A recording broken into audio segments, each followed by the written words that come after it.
Si Dios es el bien supremo, ¿por qué el mundo, su creación, es tan imperfecto, tan corrupto y tan lamentable? Carl Jung. La cita refleja una pregunta fundamental en la teología y la filosofía que se conoce como el problema del mal. Carl Jung, siendo psicólogo y explorador de las dimensiones profundas de la psique humana, también se interesó en temas espirituales y religiosos.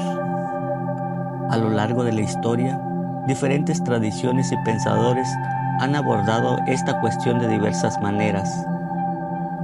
Desde una perspectiva teológica, particularmente en el contexto del teísmo abrahámico, hay varias maneras de reconciliar la existencia del mal con la creencia en un Dios todopoderoso y completamente bueno. 1. Libre albedrío.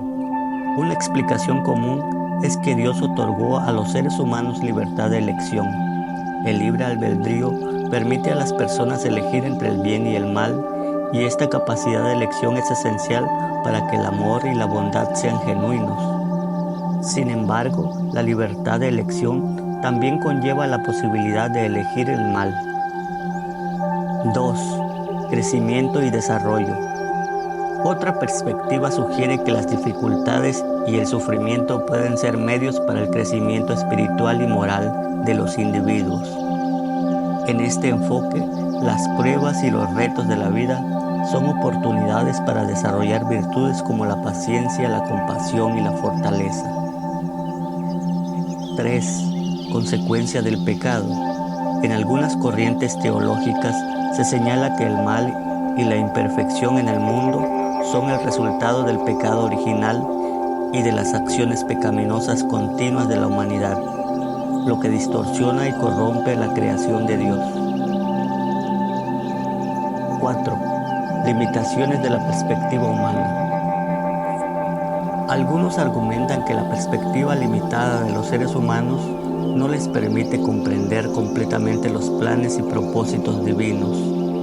Desde esta visión, lo que percibimos como mal o imperfección podría tener un lugar en un orden mayor que todavía no podemos entender. Jung, por su parte, tenía una visión más compleja y menos tradicionalmente teísta de Dios y la moralidad. Relacionó lo divino con las profundidades de la psique inconsciente y exploró el concepto de la sombra, que incluye las partes de nosotros mismos que no queremos aceptar. Para Jung, la lucha entre el bien y el mal tiene lugar dentro de la mente y el alma humana. Sugería que la integración de la sombra en la conciencia era un paso necesario hacia la individuación, el proceso de convertirse en un ser humano pleno y completo. Carl Jung ofreció una explicación amplia y matizada sobre el problema del mal, que difiere notablemente de las perspectivas tradicionales religiosas y filosóficas. A diferencia de la concepción de que el mal es una fuerza externa o una entidad independiente, Jung lo consideraba como parte integral de la psique humana. Esta perspectiva se enmarca dentro de lo que él denominó como sombra. La sombra representa aquellos aspectos de la personalidad que el propio sujeto no reconoce o acepta. Incluye todo lo que se encuentra fuera del foco de la conciencia, incluyendo tanto las cualidades negativas como positivas que el individuo niega y proyecta en los demás. Jung argumentaba que para alcanzar la individuación, que es la realización plena de sí mismo, es necesario reconocer y confrontar este lado oscuro. Ejemplos del mal según Jung. 1. Negación del mal. Jung notó que a menudo negamos las características que consideramos malas y las proyectamos en otros. Por ejemplo, una persona que internamente siente envidia puede acusar a otros de ser envidiosos sin reconocer esta cualidad en sí misma. 2. Proyección. Un individuo con tendencias agresivas que no reconoce podría percibir el mundo como un lugar especialmente hostil y peligroso.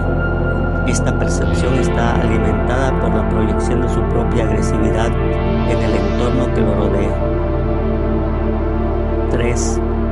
conflictos internos. Jung observó que los conflictos internos no resueltos podrían manifestarse en comportamientos destructivos. Por ejemplo, si alguien suprime su ira o frustración, estas emociones pueden acumularse y estallar en acciones dañinas hacia sí mismos o hacia los demás.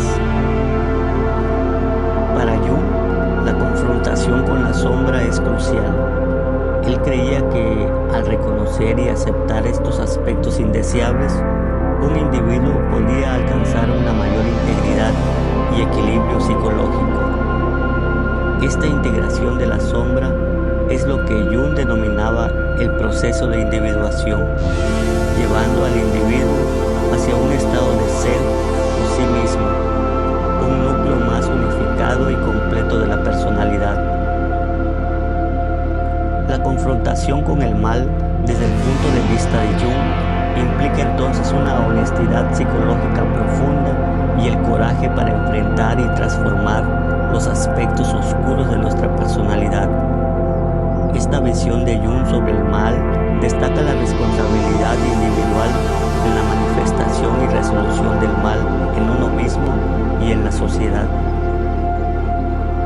En resumen, para Jung, la humanidad no puede eliminar el mal, sino que debe comprenderlo y transformarlo. El mal es una parte inevitable de la existencia humana y al integrarlo conscientemente, los individuos pueden alcanzar una mayor madurez y sabiduría, fomentando así una sociedad más comprensiva y armoniosa.